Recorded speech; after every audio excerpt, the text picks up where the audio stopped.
ଜାନୁଆରୀ 13, 1914। हे प्रभु, तू मोर जीवन उपर देई चलीगलु प्रेमर एक विपुल तरंग परी।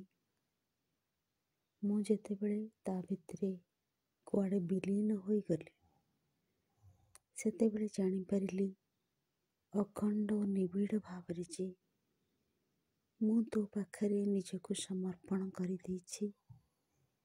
ठीक केउं दिन जाने ना, हुए तो कौनसी निर्दिष्ट मुहूर्त नुहे, निसंदेह भावरे चिरकाल धरी मोर मन, मोर हृदय, मोर शरीर सबकिछि तो उद्देश्य एक जीवंत पूर्णाहुति।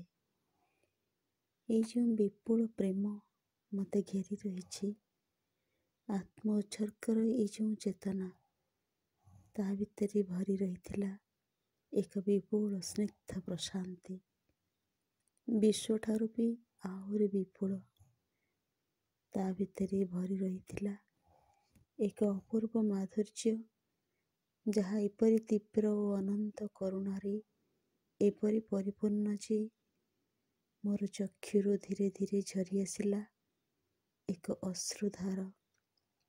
से अनुभूति थिला दुख और सुखर अनेक दूर ताहा थिला एक अनिर्वचनीय शांतिर अनुभूति।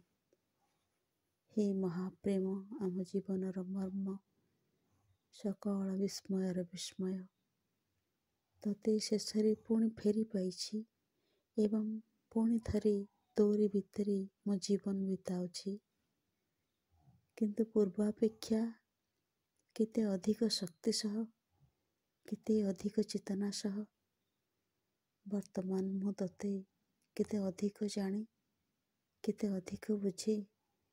जेते थर मु तते फेरी पाए सेते थर तो सहित मो संजोग होई उठी आहुरी परिपूर्ण, आहुरी अखंड, आहुरी स्थायी।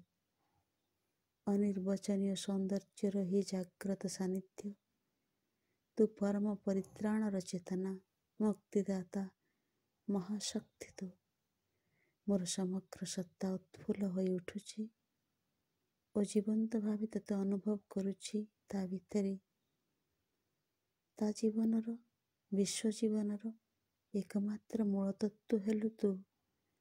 समस्त चिंता, समस्त संकल्प, समस्त चेतनार तू ही हेलु अनुपम निर्माता। ये जो भ्रांतिमय जगत, ये जो घोर विभीषिका तहिरे तू आनी देइछु तोर दिव्य सद्वस्तु। तेणु जड़र प्रतिटी कणा धारण करे तोर नित्यतार किछि, तू सन्मय, तू प्राणमय, तू ज्योतिर्मय, तोर ही राजत्व।